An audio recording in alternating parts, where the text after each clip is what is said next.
Line 67 assumes we're looking at money received for the local church operating budget.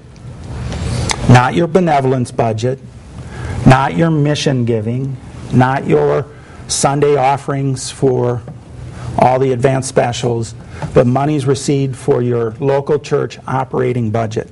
Another way that I think in talking with CFA members, when we talk about what's a tithe, what's subject to the tithe, if you're receiving the money for the purpose of spending it on yourself, you should be tithing it.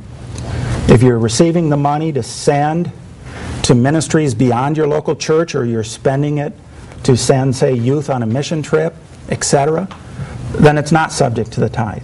Now realize, we are in a transition period going from an apportionment system to a tithing system. So let's assume we've gone all through the transition period and your church is now on a tithe. This year in January, you receive, in line 67, $100,000. You tithe 10% of that. But you won't know until you get to as you receive it, how much that is. Now, we're going to use an estimate at the conference based on the most recently reported statistical table 3, so that we can do budgeting. But the expectation is, in the year, you receive your offerings and all your monies for local church operating that you're going to spend on yourself, and you take 10% of that and send it into the conference. So how do you do a budget?